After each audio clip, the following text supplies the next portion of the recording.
আজ সামারস্ল্যামের নাইট টুতে ডাব্লিউডাব্লিউইর একটা অধ্যায় শেষ হয়েছে, কারণ আজ লেখা হয়ে গেছে শিল্ডের ফাইনাল চ্যাপ্টার। আর এরপর সব কিছু নির্ভর করছে ডিন অ্যাম্ব্রোসের হাতে। যদি ডিন অ্যাম্ব্রোস কখনো ডাব্লিউডাব্লিউইতে ফেরে, তাহলে হয়তো আমরা আবার শিল্ডের একটা নতুন চ্যাপ্টার ভিজিট করতে পারি, আবার হয়তো গল্প নতুন করে শুরু হতে পারে বা অন্য কোনো সমাপ্তি হতে পারে। কিন্তু যদি ডিন অ্যাম্ব্রোস আর কখনো ডাব্লিউডাব্লিউইতে না ফেরে, তাহলে শিল্ডের গল্পের ইতি এখানেই ঘটে গেছে। আর আজকে লেখা হয়ে গেছে শিল্ডের শেষ অধ্যায়। আর রোমান রেইন্স আর সেথ রলিন্স খুব সুন্দরভাবেই সেই অধ্যায়টাকে লিখেছে। তো সেই ম্যাচটাকে নিয়ে তো কথা বলতেই হবে, কিন্তু তার সাথে সাথে আজকের রাতে স্বপ্ন পূরণ হয়েছে। আজ রাতে আমরা অনেক নতুন চ্যাম্পিয়ন দেখেছি, এমনকি আজ রাতে একটা বড় রিটার্নও হয়ে গেছে। তো সামারস্ল্যামের নাইট ওয়ান বেশি ভালো ছিল নাকি নাইট টু বেশি ভালো ছিল, সেটা নিয়েও শেষে আলোচনা করব। আর তার সাথে সাথে সামারস্ল্যামের নাইট টু এর প্রত্যেকটা ম্যাচকে আমি আমার পার্সোনাল স্টার্টিংসও দেবো এই ভিডিওতে। তাই ভিডিওটা পুরোটা দেখো, স্কিপ করো না, কারণ তোমরা দেখছো Rachel entertainer. So let's start the entertainment.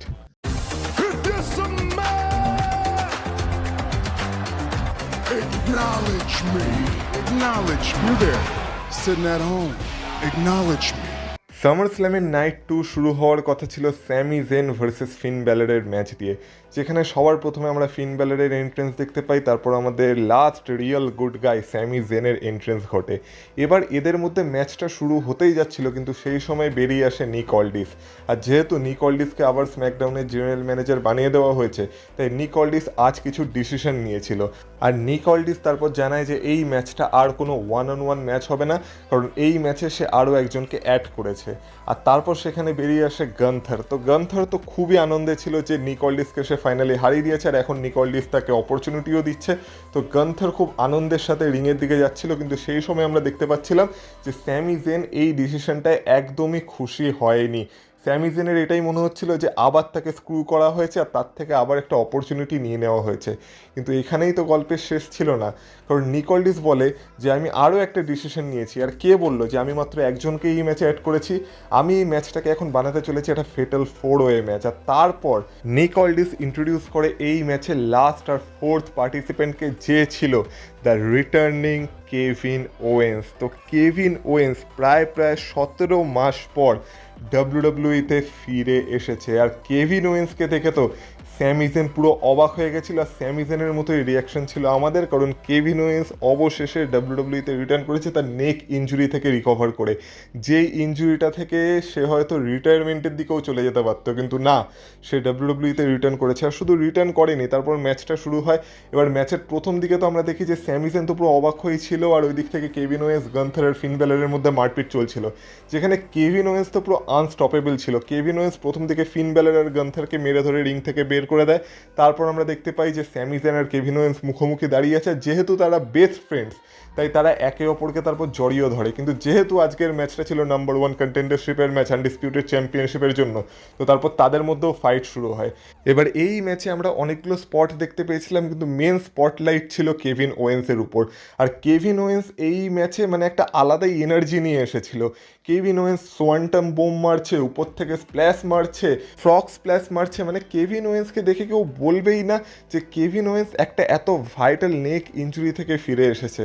তাছাড়া এই ম্যাচে আমরা অনেক ক্লোজ স্পিন ফলও দেখতে পেয়েছিলাম। একটা সময় দেখে মনে হচ্ছিল যে ফিন ব্যালার হয়তো জিতেই যাবে, আর সেই সময় গান্থারের পিন ব্রেক করার কথা ছিল, কিন্তু গান্থার একটু দেরি করে ফেলেছিল, কিন্তু লাস্টের দিকে ম্যানেজ করে নেয়।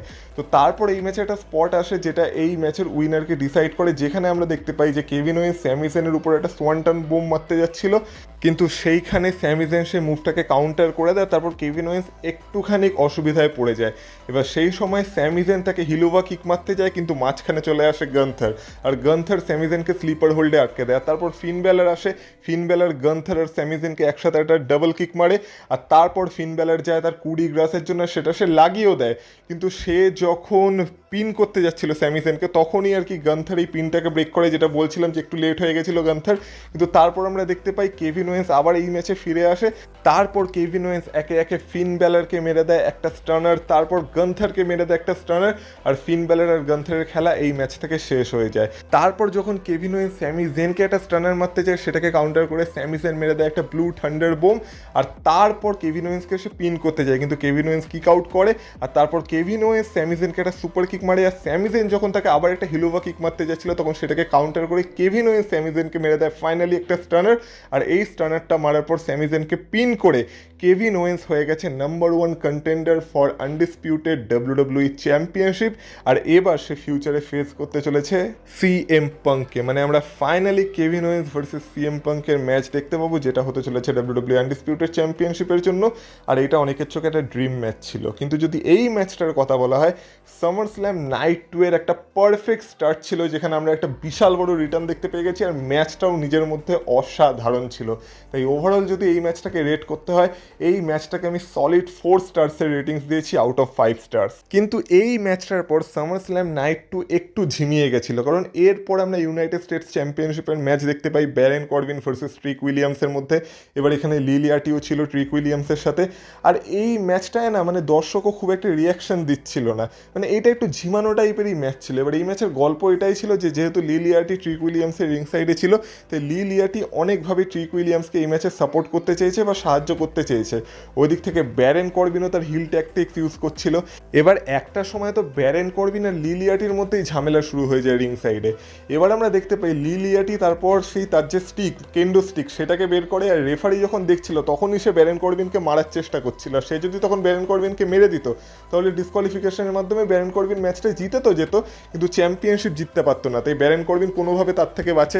আর এই পুরো ম্যাচে রিং সাইডে একটা টেবিল সেট আপ করা ছিল। এবার এই ম্যাচের ফিনিশ কিছুটা এইভাবে করা হয়, যেখানে আমরা দেখতে পাই যে ট্রিক উইলিয়ামস অনেকবার এই ম্যাচটা জেতার কাছাকাছি চলে এসেছিল, কিন্তু ব্যারেন করবিন কোনোভাবে কিক আউট করেছিল।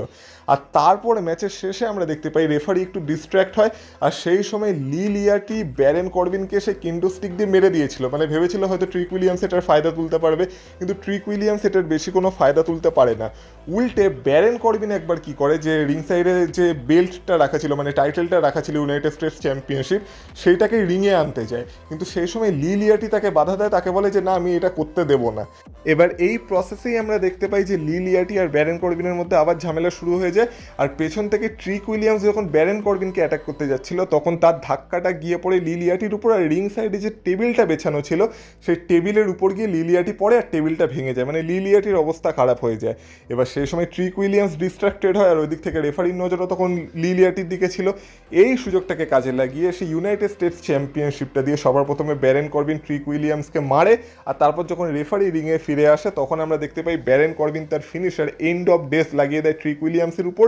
আর এইভাবে এন্ড অফ ডেস থেকে কেই বা বেঁচেছে, এন্ড অফ ডেস থেকে অনেক কম সুপারস্টারই কিক আউট করেছে। তো সেরকমই ট্রিক উইলিয়ামসও আজকে এন্ড অফ ডেস থেকে কিক আউট করতে পারে না, আর ব্যারেন করবিন ট্রিক উইলিয়ামসকে পিন করে এই ম্যাচে তাকে হারিয়ে দিয়ে হয়ে যায় brand new United states champion. এবার এই ম্যাচে আমার প্রেডিকশন ভুল হয়েছে। আমি সত্যি ভাবিনি যে এই মুহূর্তে ট্রিক উইলিয়ামসের কাছ থেকে টাইটেল চলে যাবে, কিন্তু ঠিক আছে, ব্যারেন করবিনের যেমন বলেছিলাম যে মোমেন্টামটাকে ধরে রাখার জন্য তাকে টাইটেল দেওয়া হতে পারে, আর ঠিক সেটাই হয়েছে, যেটা নিয়ে আমি আমার সারপ্রাইজ ভিডিওতে কথা বলেছিলাম। এবার প্রথম ম্যাচের প্রেডিকশনকে আমি ধরছি না, কারণ সেটা তো ফেটাল 4 হয়ে গেছিলো, তাই সেটা ভুল কি ঠিক সেটা আমি ধরছি না। কিন্তু হ্যাঁ, এই ম্যাচে আমার প্রেডিকশন একটু ভুল হয়ে গেছিলো। কিন্তু ওভারঅল যদি ম্যাচটাকে স্টার্টিং দিতে হয়, যেমন বললাম যে উইনার ঠিকঠাক ছিল, কিন্তু ম্যাচটা সেরকম ছিল না, একটু ঝিমানো টাইপের ম্যাচ ছিল। তাই এই ম্যাচটাকে আমি ওভারঅল দেবো 2.5 স্টার্স আউট অফ 5 স্টার্স। আর এরপর যদি এর পরের ম্যাচটার কথাও বলা হয়, যেটা ছিল একটা 5-ওয়ে ল্যাডার ম্যাচ, যেটা হচ্ছিল ইন্টারিম WWE ওমেন্স চ্যাম্পিয়নশিপের জন্য, সেই ম্যাচটাও যে খুব একটা ভালো ছিল আমি সেটাও বলবো না।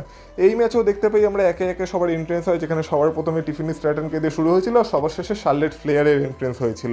এবার শার্লেট ফ্লেয়ার আসতে না আসতেই জেট কারগিল আর শার্লেট ফ্লেয়ারের মধ্যে মারপিট শুরু হয়ে গেছিলো। এবার যেহেতু ল্যাডার ম্যাচ ছিল তাই ল্যাডারের তো ইউজ করতেই হতো। তো ল্যাডারের আমরা অনেকগুলো স্পট দেখতে পেয়েছি। একটা স্পট যেমন আমরা দেখতে পেয়েছিলাম যে আমাদের যে ল্যাস লেজেন্ড আছে, সেই ল্যাস লেজেন্ড টিফিনি স্ট্র্যাটনকে সম্ভবত একটা ল্যাডারের উপর পাওয়ার বম মেরে দিয়েছিল। এছাড়াও ল্যাস লেজেন্ড এই পুরো ম্যাচে ডমিনেট করার চেষ্টা করেছে, সে অনেকগুলো ল্যাডার স্পট আমাদেরকে দিয়েছে। কিন্তু এর থেকেও ভালো ল্যাডার ম্যাচ আমরা ডাব্লিউডাব্লিউতে অলরেডি দেখে ফেলেছি, ওমেন্স ডিভিশনেই দেখে ফেলেছি। তাই বললাম যে এই ম্যাচটা স্পট কোথাও যেন একটু কম হয়ে গেছিলো, এটা একটু ঝিওনো টাইপের ম্যাচ ছিল। তবু আরেকটা মোমেন্টের কথা যদি বলা হয়, একটা সময় আমরা দেখেছিলাম যে টাইটেল বেল্ট পারতে গিয়ে শার্লেট ফ্লেয়ার উপরেই ঝুলে গেছিলো, আর নিচ দিয়ে আমরা দেখতে পেয়েছিলাম যে জেট কারগিল আর ল্যাস লেজেন্ড তাকে পা ধরে টেনে নামিয়েছিল। তো এরকম অনেকগুলো স্পট ছিল, কিন্তু এই ম্যাচের ডিফাইনিং স্পট আসে তখন যখন আমরা দেখতে পাই যে টিফিনি স্ট্র্যাটন প্রায় চ্যাম্পিয়নশিপ পেরে নিচ্ছিল, কিন্তু তারই বন্ধু চেলসি গ্রিন, যে কিনা একটা সময় এই ম্যাচে একসাথেই কাজ করছিল যেহেতু তারা বেস্ট ফ্রেন্ড, তো চেলসি গ্রিন তখন ল্যাডারটাকে ফেলে দেয় আর টিফিনি স্ট্র্যাটন মানে ওই ল্যাডারের উপর থেকে রিংয়ের নিচে সবার উপরে গিয়ে পড়ে, যেখানে সবাই টেক ডাউন হয়ে যায়। এবার সেই সময় চেলসি গ্রিন সুযোগ পেয়ে যায়, চেলসি গ্রিন ভাবে এবার আমি এই সুযোগে গিয়ে চ্যাম্পিয়নশিপটা পেরে নেব। কিন্তু চেলসি গ্রিন যখন ল্যাডারে উঠছিল তখন আমরা দেখতে পাই জেড কার্গিলের দুই সাঙ্গপাঙ্গ, মানে যাদেরকে সে বলে ব্যাডিস, তারা চলে আসে, মানে বিফ্যাব আর মিচেন, তারা দুইজন চলে আসে, এসে আর কি চেলসি গ্রিনকে মারধর করে সেখানে আর কি উল্টে ঝুলিয়ে দেয়, মানে ওই ল্যাডারের মধ্যেই চেলসি গ্রিন উল্টো হয়ে ঝুলে পড়েছিল। এবার স্বাভাবিকভাবে তখন দেখে মনে হচ্ছিল এবার হয়তো জেড কার্গিলের কাছে একটা সুযোগ আসতে পারে, জেড কার্গিল ল্যাডারে উঠেও গেছিল, কিন্তু সে সময় শার্লেট ফ্লেয়ারের আবার রিটার্ন হয়, মানে শার্লেট ফ্লেয়ার কামব্যাক করে এই ম্যাচে। আর শার্লেট ফ্লেয়ার সবার প্রথমে তো ব্যাডিসকে রিং থেকে বের করে, আর তারপর ল্যাডারে চড়ে আমরা দেখতে পাই ল্যাডারের উপর শার্লেট ফ্লেয়ার আর জেড কার্গিলের মধ্যে একটা হাতাহাতি হয়। এবার এই হাতাহাতি করতে করতেই তারা দুজনকে মেরে ল্যাডার থেকে নিজেদেরকেই ফেলে দেয়, আর তখন চেলসি গ্রিনের কাছে আরেকটা সুযোগ চলে আসে, কারণ তখন আশেপাশে আর কেউ ছিল না। তো চেলসি গ্রিন এবার এই সুযোগটার ভালো মতো ফায়দা তুলেছে, কারণ আশেপাশে কেউ ছিল না, তাই চেলসি গ্রিন কোনোভাবে নিজেকে সামলে ল্যাডারে চড়ে আর তারপর WWE ওমেন্স চ্যাম্পিয়নশিপ উপর থেকে পেরে নেয়। আর এখন চেলসি গ্রিন হয়ে গেছে আমাদের brand new WWE women's champion, বা বলা যেতে পারে ইন্টারিম WWE ওমেন্স চ্যাম্পিয়ন, যতদিন না রিয়া রিপ্লি আবার WWE তে ফিরছে। তো ম্যাচটা ভালো ছিল, রেজাল্টও ভালো ছিল, আর এইখানেও আমার প্রেডিকশন একটু ভুল হয়ে গেছে, কারণ আমি ভেবেছিলাম ল্যাস লেজেন্ড হয়তো ম্যাচটা জিততে পারে, কিন্তু ঠিক আছে চেলসি গ্রিনের মধ্যে ক্যারেক্টার আছে, চেলসি গ্রিন একটা ভালো চয়েস, আর চেলসি গ্রিনের এখানে স্বপ্ন পূরণও হয়েছে, কারণ সে একবার না একবার তো WWE ওমেন্স চ্যাম্পিয়ন হতেই চেয়েছিল। তো যতদিন না রিয়া রিপ্লি ফিরছে ততদিনের জন্য যদি চেলসি গ্রিন আমাদের একটা ভালো রান দিয়ে দেয় সেটাই যথেষ্ট হবে। তো ম্যাচের রেজাল্ট ঠিক আছে, উইনার ঠিক আছে, কিন্তু ম্যাচটা ঠিকঠাক ছিল না। যেমন বললাম আরও ভালো ভালো ল্যাডার ম্যাচ আমরা এর আগেও দেখেছি WWE-তে। তো এই ম্যাচে আমার প্রেডিকশন তো ভুল হয়ে গেছে, কিন্তু ওভারঅল যদি ম্যাচটাকে স্টার্টিংস দিতে হয় এই ম্যাচটাকেও আমি দেবো 2.5 স্টার্স আউট অফ 5 স্টার্স। মানে সত্যি কথা বলতে গেলে এই ম্যাচটা আর এই ব্যারেন করবিন ট্রিক উইলিয়ামসের ম্যাচটা, এই দুটো ম্যাচই আমার সেম টাইপেরই লেগেছে। মানে এই দুটো ম্যাচে সেরকম যেন কোনো এনার্জি ছিল না, কোথাও যেন এই দুটো ম্যাচে একটু এনার্জি ল্যাক করছিল। এই দুটো ম্যাচকে আমি 2.5 স্টার্সের রেটিংস দিয়েছি। কিন্তু তোমরা যদি ভেবে থাকো এই দুটো ম্যাচ খারাপ ছিল, তাহলে না, কারণ এরপর আমরা যে ম্যাচটা দেখেছি সেটা তো কেন ছিল সামার স্ল্যামে, শুধুমাত্র একটা স্পট ফিল করার জন্য। কারণ এরপর ম্যাচ শুরু হয় ড্যান হজেন ভার্সেস ডমিনিক মিস্টেরিওর মধ্যে। আর সত্যি কথা বলতে আমি জানতাম এই ম্যাচটা থেকে বেশি কিছু আশা করার নেই, তবু আমি ভেবেছিলাম যে যেহেতু ড্যান হজেন আছে WWE কিছু তো ইউনিক করার চেষ্টা করবে, কিন্তু অ্যাকচুয়ালি WWE এই ম্যাচে কিছুই করার চেষ্টা করেনি সেরকম। সেই সেম স্পট আমরা দেখতে পাই যেখানে সবার প্রথমে আমরা দেখতে পাই ডমিনিকের এন্ট্রি হয়, তারপর ড্যান হজেন তার সেই গাড়িটাকে নিয়ে এন্ট্রি করে, তারপর তাদের দুজনের মধ্যে ম্যাচ শুরু হয়। আর যেহেতু এটা একটা human money is on the pole match ছিল, তাই একটা পোলের মধ্যে সেই হিউম্যান মানিস টাঙানো ছিল, সেটাই পারতে হতো। তো আমরা দেখতে পাই এখানে ডমিনিক পারার চেষ্টা করে, কিন্তু তখন ড্যান হজেন তাকে আটকায়। ড্যান হজেন যখন পারার চেষ্টা করছিল তখন ডমিনিক তাকে আটকাচ্ছিল, তাদের দুজনের মধ্যে ওই ব্যাক অ্যান্ড ফোর্থ অ্যাকশন চলছিল। আর যেহেতু ডমিনিক এই ম্যাচে আছে, তো সেই কারণে জেডি ম্যাকডোনাও চলে এসেছিল, আর জেডি ম্যাকডোনাও যেহেতু ড্যান হজেনের সাথে বদলে নিতে চাইছিল, তাই জেডি ম্যাকডোনা তারপরে এই ম্যাচে এসে ড্যান হজেনকে অ্যাটাক করতে শুরু করে দেয়। কিন্তু জেডি ম্যাকডোনাকে আটকানোর জন্য আমরা দেখতে পাই আবার সেখানে মিনি হজেন্সরা চলে আসে, আর মিনি হজেন্সরা জেডি ম্যাকডোনাকে অ্যাটাক করার চেষ্টা করে। কিন্তু আজকে জেডি ম্যাকডোনা রেডি ছিল, আর জেডি ম্যাকডোনা একে একে প্রত্যেকটা মিনি হজেন্সকে টেক ডাউন করতে শুরু করে, কিন্তু একটা মিনি হজেন্স তাকে টেক ডাউন করে দেয়, যখন আমরা দেখতে পাই যে সে জেডি ম্যাকডোনাকে মেরে ধরে রিং থেকে বের করে দেয়। আর তারপর মিনি হজেন্সরা নিজেদের মধ্যে একটা সিঁড়ি মতো বানাচ্ছিল যাতে তারা ওই হিউম্যান মনিসটাকে পেরে নিতে পারে পোলের উপর থেকে, কিন্তু সেই সময় আবার ডমিনিক কামব্যাক করে, আর ডমিনিক এসে মিনি হজেন্সদেরকে টেক ডাউন করে দেয়। তারপর আবার যখন ড্যান হজেনের কামব্যাক হয় আমরা দেখতে পাই পেছন থেকে জেডি ম্যাকডোনা আবার ইন্টারফেয়ার করে, সে আবার মিনি হজেন্সদের টেক ডাউন করে আবার ড্যান হজেনকে মারতে শুরু করে দেয়। কিন্তু সেই সময় জেডি ম্যাকডোনাকে আটকানোর জন্য আমরা দেখতে পাই সেখানে চলে আসে জো হেনরি। এবার সেই সিম্পল স্পট, জো হেনরি একটা গিটার নিয়ে আসে, সেই গিটারটাকে দিয়ে সে জেডি ম্যাকডোনাকে মারে, আর জেডি ম্যাকডোনার খেলাই ম্যাচ থেকে শেষ হয়ে যায়। তারপর আমরা দেখতে পাই জো হেনরি ইনসাইডে আসে, আর সে ড্যান হজেনকে সাপোর্ট করতে শুরু করে দেয়। কিন্তু যখন ড্যান হজেন হিউম্যান মনিস পড়তে যাচ্ছিল তখন আমরা দেখতে পাই যে ডমিনিক তাকে ধাক্কা মারে, আর ড্যান হজেনের দুটো পা ওই রিং রোপের মাঝখানে গিয়ে পড়ে, মানে একটা লো ব্লো টাইপের খেয়ে যায় রিং রোপ থেকে। কিন্তু ড্যান হজেনের কাছে পাওয়ার ছিল, অভিশাপের পাওয়ার, কার্সের পাওয়ার। তো ডমিনিক যখন সেই হিউম্যান মানিস পারতে যাচ্ছিল তখন ড্যান হজেন বলে ইউ আর কার্স, আর রিংয়ের কর্নার থেকে আবার সেই তুবড়ির মতো আগুন জ্বলে ওঠে, যার ফলে ডমিনিক ডিস্ট্র্যাক্টেড হয়। আর এর ফায়দা তুলে আমরা দেখতে পাই ড্যান হজেন ওই পোলের মধ্যে চড়ে সেই হিউম্যান মানিস পেরে নেয়, আর ড্যান হজেন এই ম্যাচটা জিতে যায়। তো এই ম্যাচে আমার প্রেডিকশন ঠিকঠাক ছিল। আর তারপর তারা কি করে, সে আর জো হেনরি মিলে সেই টাকাটা একদম রিং সাইডে সবার মধ্যে ছড়িয়ে দিচ্ছিল, মানে পুরো টাকা বিলিয়ে দিচ্ছিল। তো এই ম্যাচটাও একটা ফান ম্যাচ ছিল, কিন্তু এটা সামার স্ল্যামে করানোর কী দরকার ছিল, এর থেকে কোনো ভালো ম্যাচই রাখতো সামার স্ল্যামে। তো এই ম্যাচটাকে যদি ওভারঅল স্টার রেটিংস দিতে হয়, এই ম্যাচটাকে আমি দেবো 1.5 স্টার্স আউট অফ 5 স্টার্স। 1.5ও আমি এই কারণেই দিয়েছি যেহেতু আমি ড্যান হজনকে সম্মান করি আর তার ক্যারেক্টারটা আমার ভালো লাগে। না হলে সত্যি কথা বলতে এই ম্যাচটা 1 স্টারও ডিজার্ভ করে না, একদম ফালতু ম্যাচ ছিল, মানে সামার স্ল্যামের সব থেকে ফালতু ম্যাচ যদি বলা যায় তাহলে এটাই ছিল। যাই হোক না কেন, এরপর আমরা দেখতে পাই ইন্টারকন্টিনেন্টাল চ্যাম্পিয়নশিপের ম্যাচ, যেখানে পেন্টা তার ইন্টারকন্টিনেন্টাল চ্যাম্পিয়নশিপ ডিফেন্ড করছিল এগেনস্ট চ্যাড গেবিল। এবার এই ম্যাচে যেহেতু চ্যাড গেবিল হোম টাউন হিরো ছিল বা হোম টাউন বয় ছিল, তাই চ্যাড গেবিলের জন্য মারাত্মক লেভেলের সাপোর্ট ছিল, আর সবাই আজকে চ্যাড গেবিলের সাথে ছিল, আর সবাই চাইছিল যাতে চ্যাড গেবিল এই ম্যাচে জিতে নতুন ইন্টারকন্টিনেন্টাল চ্যাম্পিয়ন হতে পারে আর তার স্বপ্ন পূরণ করতে পারে। আর এই পুরো ম্যাচটা আমরা দেখতে পাই সবার প্রথমে রেসপেক্ট দিয়ে শুরু হয়, যেখানে তারা দুইজন সবার প্রথমে হাত মেলায়, তারপর ম্যাচটাকে শুরু করে। আর যেহেতু পেন্টা আর চ্যাড গেবিল ছিল, এদের মধ্যে আমরা একটা ক্লাসিক ম্যাচ দেখতে পাই। এই ম্যাচেও অনেক ক্লাসিক মুভ ছিল, অনেক টপ রোপ মুভ ছিল, অনেক হাই ফ্লাইং মুভ ছিল। এছাড়াও এই ম্যাচেও কিছু ক্লোজ পিনফল হয়। পেন্টার তরফ থেকে আমরা মেক্সিকান ডেস্ট্রয়ার দেখতে পাই, চ্যাড গেবিলের তরফ থেকে আমরা বারবার দেখতে পাচ্ছিলাম যে সে অ্যাঙ্কেল লকের চেষ্টা করছিল, কিন্তু প্রত্যেকবার পেনটা কাউন্টার করে দিচ্ছিল। এবার পেনটাকে লাস্টে আমরা দেখতে পাই যে চ্যাড গেবিল সব কিছু ট্রাই করেছিল। চ্যাড গেবিল স্প্ল্যাশ মেরেছিল, রিংয়ের উপর থেকে মুনসল্ট মেরেছিল, রিংয়ের কর্নারে, মানে রিংয়ের কর্নার বলছি, রিংয়ের যে অ্যাপ্রন মানে একদম রিং রোপের সাইডে, সেইখানে আমরা দেখতে পাই এই পেন্টার একটা মুভকে চ্যাড গেবিল কাউন্টার করেছিল। মানে চ্যাড গেবিল সব কিছু ট্রাই করেছিল, এমনকি লাস্টে সে যখন এল গ্র্যান্ডে আমেরিকানো ছিল, সে যেমন একটা ফ্লাইং হেডবার্ট মারতো, সেই ফ্লাইং হেডবার্টও মেরে দিয়েছিল, কিন্তু তারপরেও পেনটাকে সে পিন করতে পারেনি, পেনটা কিক আউট করছিল বারবার।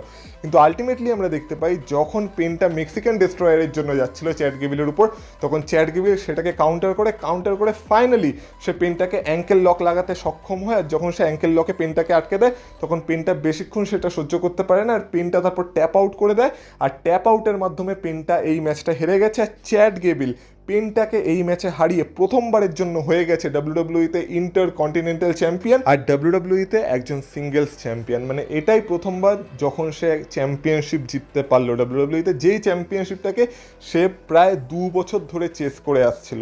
তো চ্যাড গেবিলের পরিবারও আজকে রিং সাইডে উপস্থিত ছিল। তো আমরা দেখতে পাই ম্যাচের শেষে চ্যাড গেবিলের পুরো পরিবার রিংয়ের মধ্যে চলে আসে, তারপর চ্যাড গেবিল নিজেকে ইন্ট্রোডিউস করে, আর তারপর বলে যে সে ফাইনালি সেই চ্যাম্পিয়নশিপটা পেয়ে নিয়েছে বা পেয়ে গেছে, যে চ্যাম্পিয়নশিপটাকে সে এতদিন ধরে চেস করছিল। আর সে যে এই শহরেই বড় হয়ে উঠেছে, এই শহরেই জন্মেছে, সেগুলো চ্যাড গেবিল আজকে বলছিল। তো চ্যাড গেবিলের স্বপ্ন আজকে পূরণ হয়ে গেছে, চ্যাড গেবিলের জন্য মারাত্মক আজকে সাপোর্টও ছিল, আর অ্যাকচুয়ালি এই মোমেন্টটা চ্যাড গেবিল ডিজার্ভও করে। আর তার সাথে সাথে আমার প্রেডিকশনও এই ম্যাচটার জন্য একদম ঠিক হয়ে গেছে। তো এই ম্যাচটাকে যদি ওভারঅল স্টার রেটিংস দিতে হয়, যেমন বললাম এটা একটা ক্লাসিক ম্যাচ ছিল, আর এইটাকে আমি সলিড 3.5 স্টার্সের রেটিংস দিচ্ছি আউট অফ 5 স্টার্স। আর ফাইনালি যদি সামার স্ল্যামের মেন ইভেন্টের কথা বলি, তাহলে এইটাই ছিল পিওর সিনেমা। তো মেন ইভেন্টে সবার প্রথমে আমরা সেথ রলিন্সের এন্ট্রেন্স দেখতে পাই, যেখানে আমরা শিল্ডের থিম সঙ্গে সেই ইন্ট্রোটাকে শুনতে পাই, আর তারপর সেথ রলিন্স আজকে শিল্ডের মাস্ক পরে বেরিয়ে আসে। তো সেথ রলিন্স তো মাইন্ড গেম খেলতে ওস্তাদ। তো এরপর আমরা আমাদের ওটিসি রোমান রিংসেরও এন্ট্রেন্স দেখতে পাই। আর আজকে যখন সেথ রলিন্স আর রোমান রিংস একই রিংয়ে একই সময়ে দাঁড়িয়েছিল, মুখোমুখি দাঁড়িয়েছিল, তখন একটা আলাদাই অরা ফিল হচ্ছিল, আলাদাই নস্টালজিয়া ফিল হচ্ছিল। তো তারপর রিং বেল বেজে ওঠে, আর এই ম্যাচটা একটু অন্যরকম ছিল। রোমান রিংসের প্রত্যেকটা ম্যাচ আমরা যেমন দেখি যে একটু স্লো পেসে শুরু হয়, মানে ধীরে ধীরে শুরু হয়, আর তারপর সেটা ধীরে ধীরে ধীরে ধীরে মানে একটু তাড়াতাড়ি হতে থাকে বা পেস বাড়তে থাকে সেই ম্যাচের। কিন্তু এই ম্যাচটা ছিল পুরোই অন্যরকম। এই ম্যাচে প্রথম থেকেই ফাস্ট পেস অ্যাকশন ছিল, আর সেথ রলিন্স আর রোমান রিংস আজকে দুজনকে যেন মানে মারতেই এসেছিল। কিন্তু এই ম্যাচে একটা লুপ হোল ছিল, এই ম্যাচটা তো কোনো নো ডিসকোয়ালিফিকেশন বা নো হোল্ডস বার ম্যাচ ছিল না, কিন্তু তবুও আমরা দেখতে পাই এই ম্যাচের একটা মোমেন্টে যখন অ্যাকশন রিং সাইডে যায়, তখন সেথ রলিন্স আর রোমান রিংস দুজনই অডিয়েন্সের মধ্যে গিয়ে মারপিট করতে থাকে। আর সেই সময় রেফারি কাউন্ট করে না, কারণ সেই সময় যদি রেফারি 1 থেকে 10 কাউন্ট করে নিত, তাহলে কিন্তু সেথ রলিন্স আর রোমান রিংস দুজনই ডাবল কাউন্ট আউটের মাধ্যমে এই ম্যাচটা হেরে যেত। আর তার থেকে বড় কথা হচ্ছে, যখন অডিয়েন্সের মধ্যে মারপিট চলছিল, তখন আমরা দেখতে পাই একটা ওই পোল মতো কিছু ছিল, সেটা দিয়ে সেথ রলিন্স রোমান রিংসকে মেরেছিল, যার ফলে সেথ রলিন্স এই ম্যাচে ডিসকোয়ালিফাইও হয়ে যেতে পারতো, কিন্তু রেফারি সেগুলোকে নজরআন্দাজ করে, মানে দেখেও না দেখার ভান করে। আর সেই সময় কমেন্ট্রি টেবিল থেকে বলা হচ্ছিল যে যেহেতু এটা একটা এত বড় ম্যাচ, তাই রেফারি তাদেরকে একটু ছাড় দিচ্ছে আর কি। তো ঠিক আছে, রেফারি যখন ছাড় দিচ্ছে, তখন একটা মোমেন্টে কেন দিল না সেটা নিয়েও কথা হবে। তো আমরা দেখতে পাই তারপর যখন আবার অ্যাকশন রিং সাইডে যায়, তখন সেথ রলিন্স রোমান রিংসে ব্যারিকেডের থ্রু একটা স্পিয়ার দেওয়ার চেষ্টা করে। করে, তাও রোমান রিংসকে নকল করে, সেই হু হা বলে রোমান রিংসকে স্পিয়ার দিতে আসে, কিন্তু রোমান রিংস তখন সেথ রলিন্সকে কাউন্টার করে গিলেটিনে আটকে দেয়, আর সেই গিলেটিন সাবমিশন মুভ থেকে সেথ রলিন্স বেরোতে পারে না, আর তারই মধ্যে সেথ রলিন্সকে তুলে অ্যানাউন্সার টেবিলে রোমান রিংস মেরে দেয় একটা শিল্ড পাওয়ার বোম, আর তারপর আরেকটা অ্যানাউন্সার টেবিল রোমান রিংস খালি করে, আর সেখানেও যখন সেথ রলিন্সকে আরেকটা শিল্ড পাওয়ার বোম মারতে যাচ্ছিল তখন সেথ রলিন্স কাউন্টার করে রোমান রিংসকে মেরে দেয় একটা শিল্ড পাওয়ার বোম। এবার এখানে আমি বলছিলাম, এবার যখন দুইজন সুপারস্টারই আর কি উল্টে পড়েছিল রিংয়ের বাইরে, এবার রেফারির হুঁশ ফেরে, আর রেফারি তারপর কাউন্ট করতে শুরু করে 1 থেকে 10, যেটা এতক্ষণ সে করছিল না। তো আমরা দেখতে পাই 9 কাউন্টের মাথায় দুইজন সুপারস্টারই আবার রিংয়ের ভেতর চলে আসে, আর যখন রোমান রিংস রিংয়ে ঢোকার চেষ্টা করে তখন সেথ রলিন্স রোমান রিংসকে একটা পেডিগ্রি মেরে দিয়েছিল। তাছাড়াও এই পুরো ম্যাচে আমরা পেডিগ্রির ব্যবহার দেখেছি। এই ম্যাচে রোমান রিংস অনেকগুলো স্পিয়ার মেরেছিল প্রথম দিকে, সেথ রলিন্সের তরফ থেকে আমরা স্টম্প দেখেছিলাম, কিন্তু সবাই একদম লাস্ট মোমেন্টে কিক আউট করে যাচ্ছিল। আর তারপর এই ম্যাচের কিছু ভালো ভালো সিকুয়েন্স শুরু হয়, যেখানে আমরা দেখতে পাই যে একটা সময় রোমান রিংস যখন সেথ রলিন্সকে রিবাউন্ডে একটা স্পিয়ার মারতে যাচ্ছিল তখন সেটাকে কাউন্টার করে সেথ রলিন্সই রোমান রিংসকে একটা স্পিয়ার মেরে দিয়েছিল।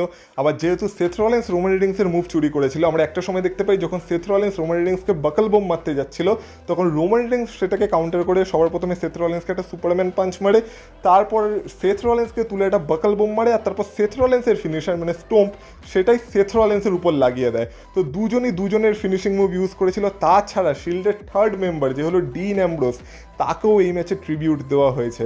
একটা সময় আমরা দেখতে পাই দুজনের মধ্যে সেই একটা স্পট হয় না, মানে দুজন দুজনকে পাঞ্চ করছে, সেই স্পটটা শুরু হয়, যেখানে অডিয়েন্স তো মারাত্মক ছিল, দুজনকেই আজকে সাপোর্ট করছিল। অন্য সময় একজনকে বু করে একজনকে চিয়ার করে, কিন্তু আজকে দুজনের জন্যই লাউড সাপোর্ট ছিল।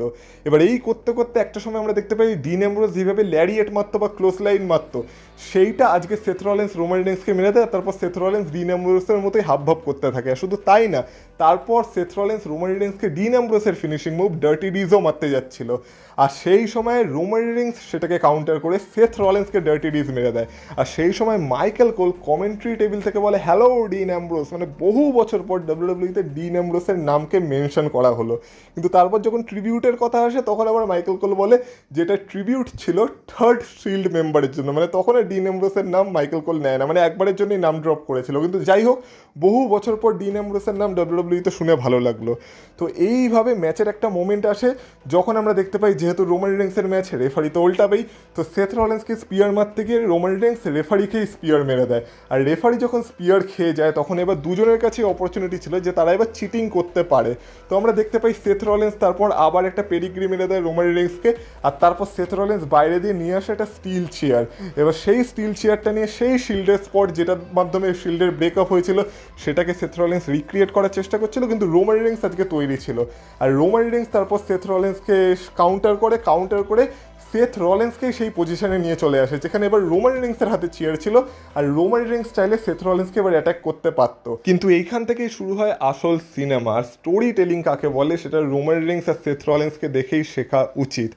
রোমান রিংস চাইলে আরামসে সেই চিয়ার শটটা মারতে পারতো, যেটার দ্বারা রোমান রিংস এতদিন অবসেস ছিল, কিন্তু রোমান রিংস ফাইনালি সেই ঘটনাটা থেকে মুভ অন করতে ট্রাই করে, মানে মুভ অন করে যায়, আর সেই চিয়ার শটটা সেথ রলিন্সকে মারে না, আর সেই চেয়ারটাকে সাইডে ফেলে দেয়। কারণ রোমান রিংস বলে আমাদের এতদিনের ইতিহাস আমরা এইভাবে শেষ করতে পারি না, এইটা আমরা ম্যান টু ম্যান শেষ করবো। আর এইটা একটা জোরে থাপ্পড় ছিল তাদের গালে যারা সবসময় বলে রোমান রিংস তো ব্লাড লাইন ছাড়া কিছু করতে পারে না, রোমান রিংস তো চিটিং ছাড়া ম্যাচ জিততে পারে না।